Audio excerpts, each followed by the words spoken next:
Good afternoon, everyone. Well, those of you who attended the UKABIF Time for Change Summit may have been there for the presentation of the UKABIF Awards. And one of our awards is called the Stephen Mcelis Award for Inspiration. And we thought it would be a good idea to tell you a little bit more about the award and about this year's winner. So I'm just going to do this session jointly with our treasurer, Peter Freeman, who is also on this Zoom chat with me. But I'd like to welcome Peter and also Jason, the winner of the award, and his wife Liz, who are here with us this afternoon. So nice to see you all. Thank you, Chloe. I'll interrupt now, and that may mean that we get a picture of me, or it may mean we get to see Chloe's wall for the rest of the afternoon. So I'm just going to tell you a little bit more about the award, and then I'll move on to talking a little bit about the nomination that we received for Jason. So Stephen Mcelis was a trustee of the UK Acquired Brain Injury Forum for some years. Stephen had a brain injury himself caused by meningitis when he was a teenager, and made a good recovery and went on to work with Headway and with other charities, and foremost I think in his occupation was to raise awareness of brain injury, which he did brilliantly. So this award was set up in his honour several years ago, and he was a very inspiring individual, so we decided to call it the Award for Inspiration. And so Jason, you were nominated for this award this year. I'm not sure if you know this. You were nominated through a friend who met you a couple of years ago whilst they were on holiday in Ireland. And Yes. so the information says that you and your wife Liz are the co-event directors of a park run. And the person who nominated you said that he learned of your amazing story. He also works in the field of rehabilitation engineering, and that your story struck a chord with him, and he started to look at how he approaches his clients in order to maximize their potential. And he would therefore like to nominate you for your tenacious determination not to give up after suffering horrendous injuries following a kite surfing accident over 10 years ago in Blackpool. He says that prior to your accident, you were a successful civil engineer working on major projects throughout the world. Whilst recovering in hospital following your accident, you were told by medics that it would be unlikely that you would walk again, and that you would most likely be confined to using a wheelchair for the rest of your life. But you have not only been able to learn to walk again, but you've also managed to run a marathon and compete in several triathlons. He says that you still suffer from the injuries that you sustained, but you are not satisfied with just achieving these physical goals, but you've also dedicated your time to motivational speaking about overcoming adversity. As a healthcare professional working in the field of mobility and rehabilitation, I've never witnessed someone with such drive and determination, and that is why I would like to nominate Jason for acknowledgement. So really lovely nomination that you have there, Jason. And that was lovely. Yes, yeah, he's a great friend, Don, and he's another big parkrun fan, and we had a good time when he came here to actually help us launch Buncrana Parkrun.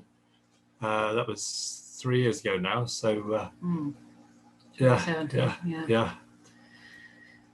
Amazing story. So congratulations on winning the award. So I'm going to love and leave you now and hand over to Peter Freeman, who is the treasurer of UKABIF and a trustee. And he's just going to spend a little bit more time talking to Jason and Liz about Jason's life before his accident and what has happened since then. So just on behalf of UKABIF, congratulations, and look forward to seeing the rest of this interview later on. Thank you. It's a great honour to have received this award. Hearing about Stephen's huge contribution to helping people, survivors, who he had direct experience of that. So I'm very pleased to have been able to follow on his good work in some ways, I suppose. Congratulations. See you later. Thank you, Chloe. Thank you. So that was the nice bit. Now comes the grumpy treasurer to say, not really, why did you deserve this award? But I want to just sort of delve a little bit more into your story and why actually you are a worthy winner of the award. So perhaps we could start by going back before that fateful trip to Blackpool. What were you doing? What was your situation before this all happened? Where were you working?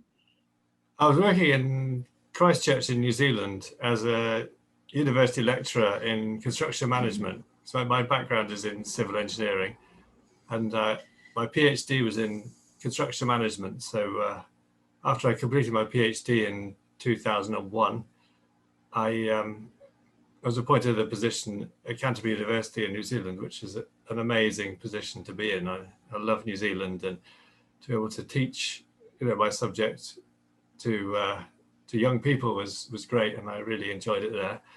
And while I was there, I was traveling a lot. My research, rather ironically, was on post-disaster reconstruction.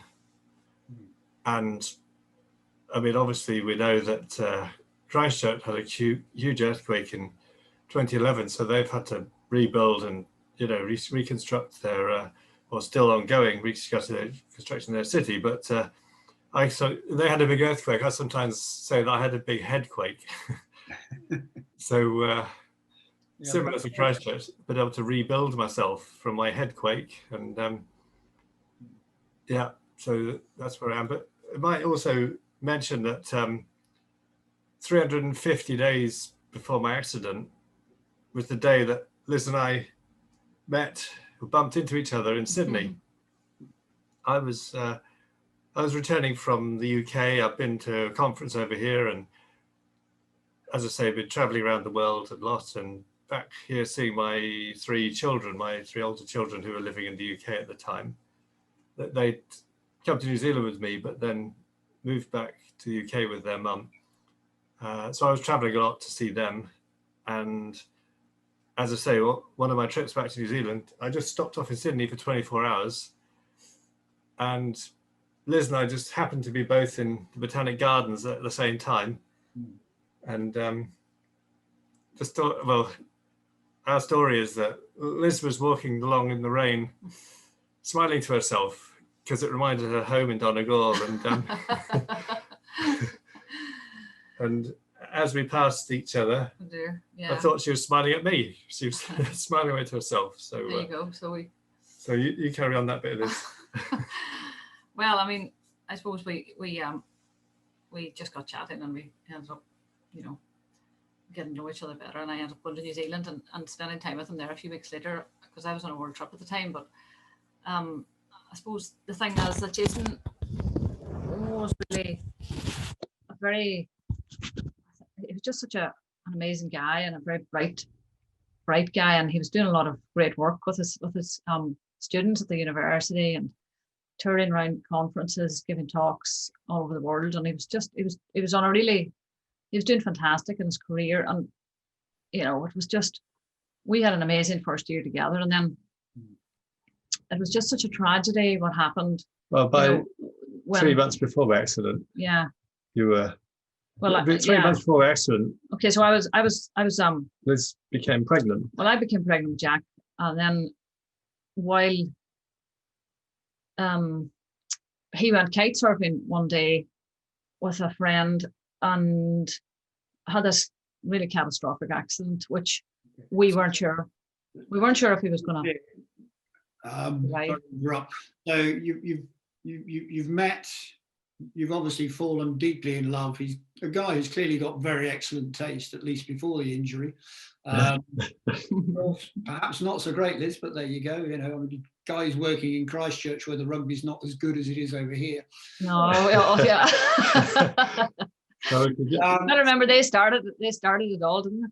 Yeah. So you've come back over here, and you're on a holiday or a trip, and you've gone to Blackpool. Yeah, well, we actually went to San Francisco on the way. I was, as part of my research, I was presenting a paper at the 100th anniversary conference in the earthquake, 100th anniversary earthquake conference in San Francisco. So again, we had this amazing part of our first year together where we went to San Francisco together while I was presenting this paper, and then we made our way back to the UK, and Liz met my three children back here, back in the UK, and then as I say, with we just decided we wanted to spend the rest of our lives together. We were planning our wedding, and Liz got pregnant, and so a proper World War romance. It was very romantic, I can tell you. We had a lovely year together, but it was amazing. It was just a really amazing time. And then 350 days after we met, and then I decided to go. I was dropping Liz off at the airport. She was flying back to Ireland, and I was in the UK. And I just said, "Well, I'll take my kite surfing gear on the off chance." I said I wouldn't go up in a wind like that, but I'll take my kite surfing gear on the off chance. And I totally trusted him at the time. I just thought, you know, I really respected every decision he made, and I just would never have went against anything he did. You know, I would never have said, "Oh, don't go kite surfing, it's an awful day." I wouldn't have thought of challenging him on it, you know, but I realise now his judgment's not as good as it. Well, the ironic thing is that when I was teaching at Canterbury, I used to teach a unit on risk management. One of my subjects, risk management. So, and I would say to him, "Well, you know, is it not about dangerous?" And he would go, "Well, it's all about risk management, darling." And I went, "Oh, okay." Yeah. But, so clearly not very good at practicing what you preach, but we won't let your students know that. Exactly. Yeah. I mean, what's the sort of last memory you have before that day? Do you have any memories before the period, or is it all what everybody's told you? No, well, I've got memories of right up even to the time of going on the beach. I dropped Liz off at the airport. I remember we claimed Helvellyn that morning. Oh yeah, we were staying in the Lake District that weekend. Well, we took on far too much. So we went up on the Friday and stayed in the hostel at Glenridding, and then got up on Sunday morning and decided got up at about 6 o'clock and decided to climb Helvellyn. But we didn't go all the way up to the top, but we were climbing for about 3 hours, weren't we? Yeah. So, so we had to get to Liz back to the airport. And then I popped over to the house and got the kite surfing kit on the way, unfortunately. Yeah. We had a few minutes, and yes. there you go. Yes, and then so we got to the airport, and I remember waving Liz off at the airport, trying to catch the last glimpse of her before she went through security. And then I drove down to Stargate, which is the little bit of beach where it happened. And then I can even remember, well, whether this is an actual memory or whether it's just a memory from a memory kind of thing. But I remember getting the gear set. I remember putting my wetsuit on, standing on a little mat on the back of the car, and got my wetsuit on, took the kite down to the beach, got it all together, all laid out, and then launched. Because the thing is with kite surfing is you tend to launch the kite on the beach and then walk into the sea because it's easier than launching it in the sea. So I launched the kite on the beach, and then again, I don't know if this is just a memory I've made for myself, but I can actually remember having the harness clipped onto me and the kite pulling me really strongly, and because the hook's got a bend in it, you can't actually take it off. And I think I realized that this is far too much for me and I'll have to get rid of it, but I couldn't let go of the kite. So that would have been the last thing I would have remembered, really, because 10 seconds later I was flung up in the air. Well, they said that he was probably taken up about 20 feet into the air or more, and then dropped on his head on the hard sand. Yeah. So fortunately, his friend was a doctor. He called the air ambulance, which was about half a mile. The air ambulance half a mile away. And they came. The helicopter was able to fly over to the beach, pick him up. At which point he wasn't responding to light. His eyes weren't responding to light. I was blood gushing out of me, and I think I don't know that stage. Blood coming down your nose, I think. Yeah. And they thought it was kind of pretty much nearly brain dead already at that stage. And so you had a Glasgow coma score, a GCS of 3, which is about as low as it can go. Next to brain dead, yeah. Yes, yeah. I'll just show you something here that's interesting. When I got my helmet back later, maybe a couple of years later, but this is how it came. the police evidence bag. Yeah. So the helmet's cracked, as you'll see, but it looks, because it's in an evidence bag, I think they were gathering evidence for an inquest. Mm. That was the helmet I was wearing. So the police were obviously picking up the evidence for the inquest into my death. Yeah. A fatal accident inquiry. Exactly, yeah. Unfortunately, you didn't. The air ambulance picked you up and you were then taken to Preston Royal Infirmary. Yes, right, and I was yeah, there less than an Royal hour, Hospital. probably about 40 minutes or something from my accident to being in hospital. It was incredible how I got there in less than an hour. So they put him. They put him on That's this. where I got a GCS of 3 when I arrived there, I think. So he was able to. They started surgery on him, and I think he was in surgery for 7 hours. 7 hours that night.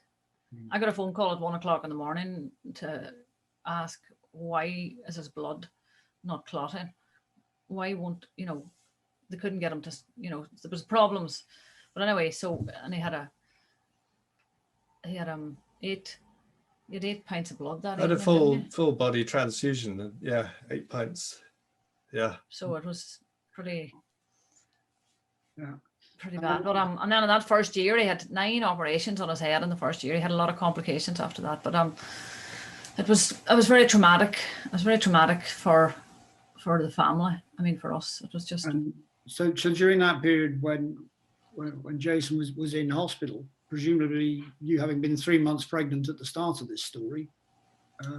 Jack was born when he was in hospital. Yeah, he came to Jack's birth, but he was just.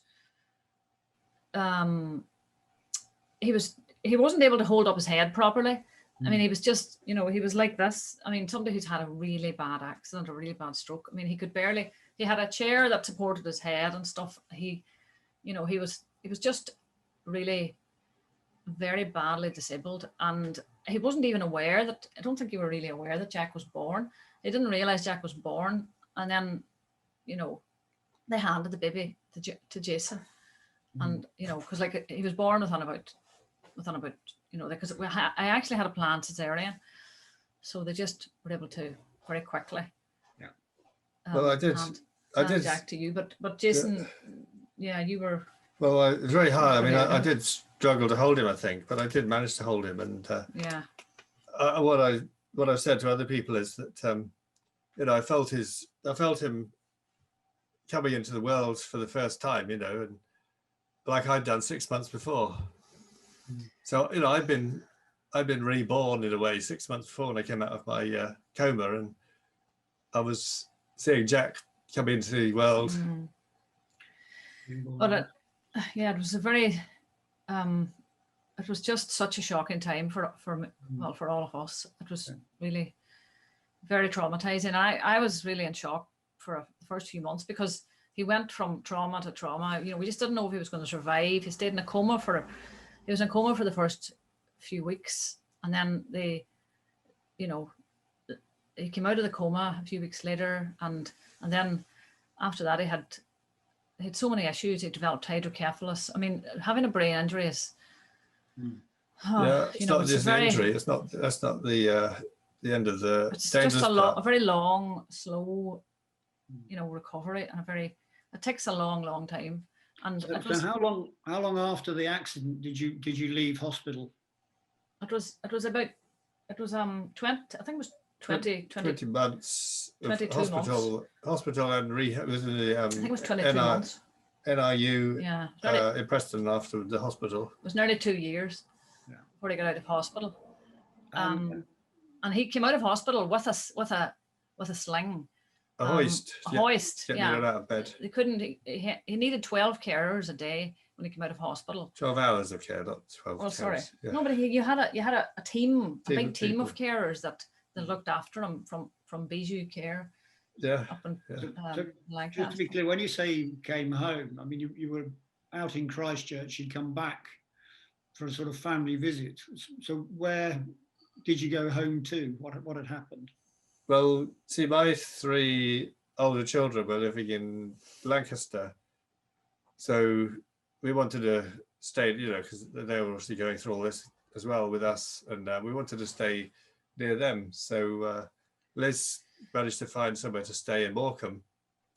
So that's really when we spent the rest, the next 10 years, I suppose, in Morecambe. Well, a friend of Jason's helped me.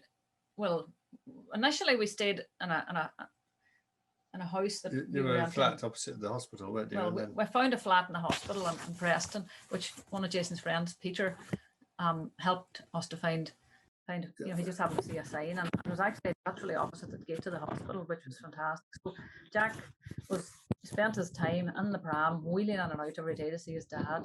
This went on for, I mean, he literally spent the first year and a half of his life pretty much in that hospital because it was such a long recovery, and you know, we were in and out all the time, every day. And, you know, the only way that he could spend time with his father was his dad once a week used to get hoisted out of bed, hoisted onto the floor, and he would kind of pour onto the floor. You know, his whole body was completely paralyzed. Well, his left hand side, and he was so weak, he would just literally slide out onto the floor and sort of lie on the floor and play with Jack in the way that he could, the only way he could, which was to roll a ball around the floor. But I was so, I found that so upsetting that I used to just sit there and quietly weep at the side. I mean, I wasn't being very inspirational. I just used to sit there and the tears used to run down my face watching him, because he would have been he was an amazing dad to his own 3 kids. He was such a totally fantastic father and such an amazing person. And for me to see him, you know, with my son, just not being able to really interact. I mean, his voice had gone completely flat. You know, everything had just, all his qualities, you know, he was barely able to converse, basically. You know, he was able to do one thing at a time, and that was eat when he was with the kids. So when the kids used to come in, he would just switch off and just go. It was just, you know, so he couldn't really function. It was like having 2 babies, really. You know, one's when he was in hospital, it was. But we went in and out. I mean, I just wanted to support him as much as I could, and we, you know, from the beginning, we just, his mum and his sister Michelle, and we all did everything we could to try to support him to wake up out of the coma, and then he was very, very poorly when he did wake up. And then he developed a lot of infections and hydrocephalus. And, you know, like when you have a brain injury, it's amazing the amount that you do go through, you know, and it's very, very hard for the family. I mean, I suppose the thing is, Jason was in the bed. They were hoping that he might improve a bit, because it just didn't seem to be improving at all for a long, long time. So they put you on antidepressants, hoping that it might help him. Because one of the big things that was a big transformation for me was Ritalin. But when he got the Ritalin, which was about a year after the accident, when he got the Ritalin, it helped your attention. He had attention deficit problems. Once they gave him Ritalin, which was kind of like at the time it was quite a pioneering experiment. They just sort of said, we'll try the Ritalin, see how it works. And hey presto, he woke up.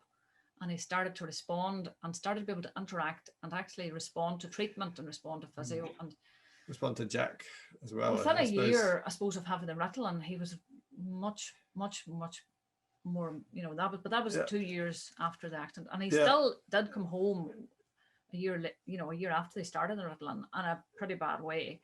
Yeah. But within a year after that, we got married. No, well, let's go back to when I first came home. And he was pretty good. You know, like 2 weeks before I left hospital, my consultant in Preston Hospital said that they tried their best. The physio had done as much as they could, but they looked like I was going to be able to walk again. That was devastating for us, you know, to be told that news. And in a way, we seemed to, all our hope was taken away. Well, they wanted to, what they felt was that they needed to explain it to us so that we would accept the fact that he was never going to recover while he was still supported in the hospital setting, rather than going home and then getting depressed that he was never, you know, because they said, look, after 2 years post-accident, what you are now, that's the way you're going to be for the rest of your life. You're not going to make any more recovery. So the doctor came down and basically explained, we need you to know that you're never going to be able to go sailing or surfing, kite surfing, or not surfing, obviously. Skiing, sailing, all the things I like doing, really. All those things that he enjoyed, he wasn't ever going to be able to do them again. And I explained this to him, and he left the room, and he said, you're never going to walk again, and all the rest. And Jason left. He left the room, and Jason said, I will walk again. I will walk again. And he was so determined. He just didn't care what any doctor told him. He was gonna, and he worked so hard. We went home and we got a private physio, and we got the community physio, and we had about how many sessions a week of physio? Yeah. Every morning we had an hour, at least an hour a day of physio. And Jason just set himself parameters. You know, he said, I want to be able to walk up the aisle on the wedding day. The first goal actually was to walk before Jack, because at this stage Liz was pushing us around in the wheelchair together, so Jack would sit on my lap and so Liz could push us both in the wheelchair.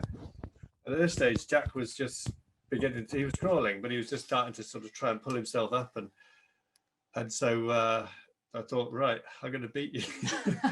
I'm going to get walking.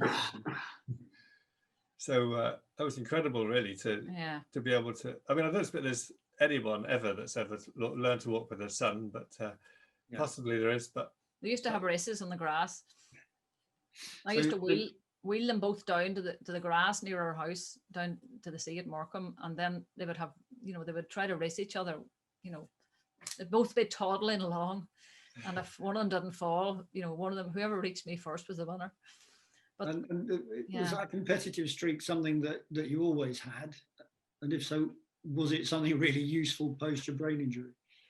Well, yeah, I suppose I've always been a bit fairly ambitious, I suppose. I'd say more ambitious than competitive. But as Liz said, I wasn't going to put up with being in a wheelchair. So I thought, you know, I've got to learn to walk. So that was the first goal, you know, was to learn to walk with Jack, which was incredible. But I managed that one.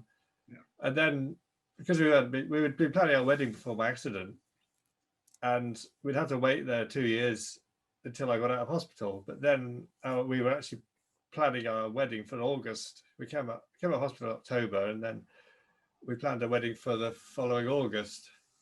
And so after I'd learned to walk, you know, to some extent with Jack, I was still very wobbly and not really that good at balancing. And so my next goal was to walk down the aisle on my wedding day without anyone hanging on to me. You know, I was going to do it independently and be able to walk down the aisle. So when it actually came to the wedding day, what happened, Liz?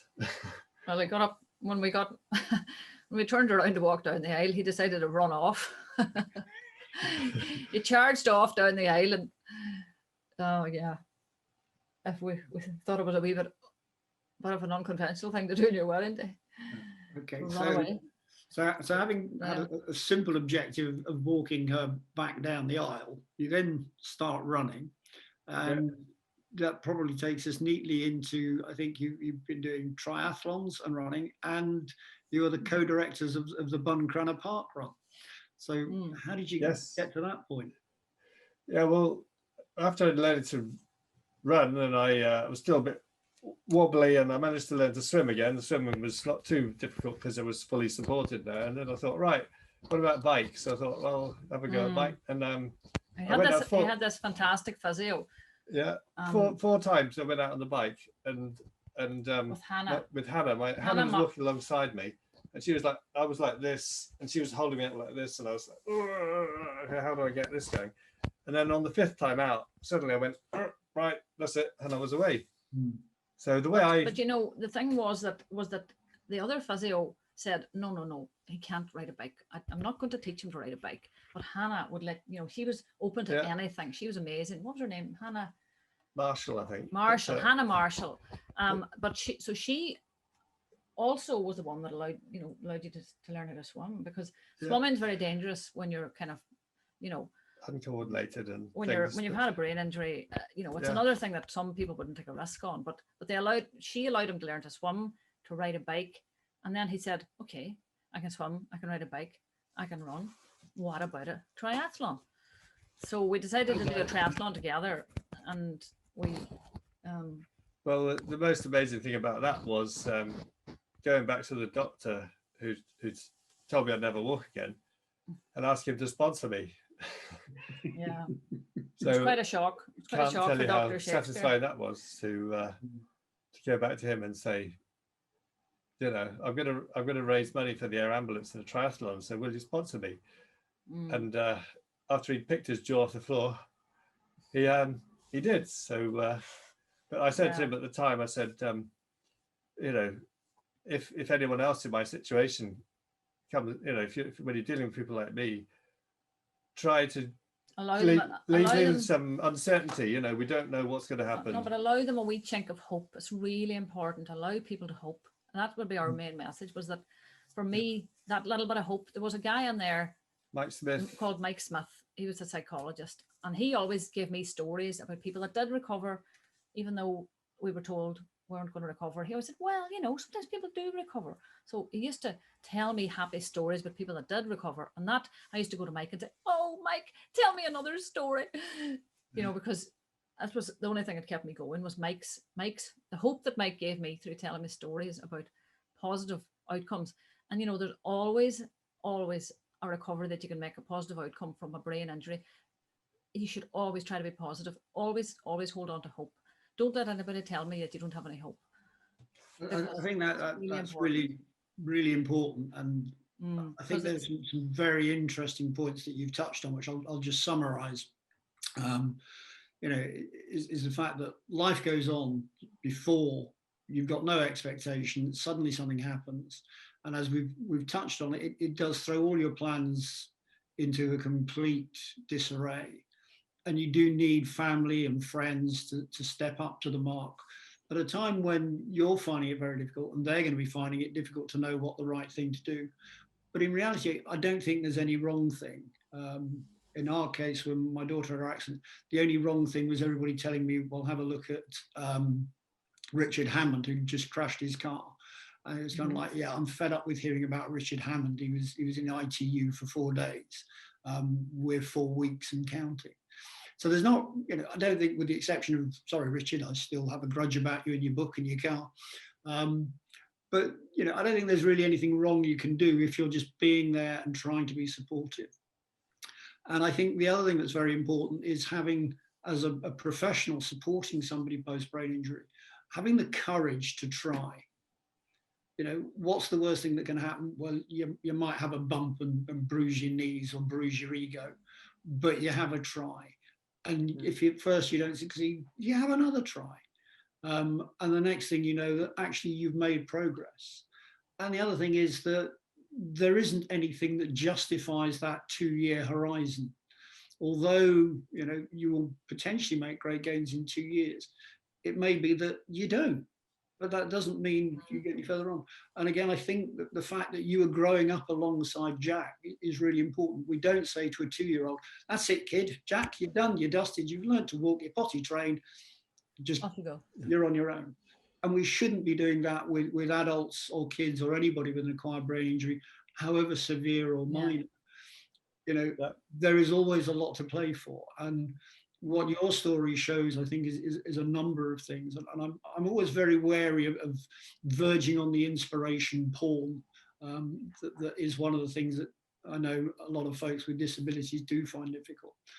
But actually, your story is inspirational, both because I'm talking to a couple who are still together, still working together, who are growing and developing their family and their relationship, despite a massive trauma quite early on in your relationship, who have said, this isn't where we're going to be. We can make improvements. And actually, we can make things better for folks coming behind us. So you've raised money for the air ambulance. You've recognized the importance of getting out and running for mental health. And I know all of us who are park runners really appreciate the work that park run directors do. And I hope park runs will be back, because it is such an important part of so many people's lives. They will be back. You've done that. You've done triathlons. You know, sorry, Jason, you are inspiring. Liz, you are inspiring. The whole family is inspiring, and you are the most worthy award winner of the Stephen Mcelis Award for 2020. And on behalf of UKABIF and my fellow trustees, thank you for making our choices as to who should win this award actually fairly easy. And thank you in particular for sharing your story. And we wish you all very much success in the future. Well, Thank you so much. before we finish, actually, could I just say that having achieved so much ourselves, what we want to do is to be able to tell our story to other people. And we don't want to give false hope to people and say everyone could do what we did. At the same time, we want to give people some hope that there's always possibilities. And so we've actually decided to start a new initiative that we're calling Hope After Brain Injury Trauma, which just coincidentally spells habit. And so what we want to do with habit is to be able to use it to tell our story to people.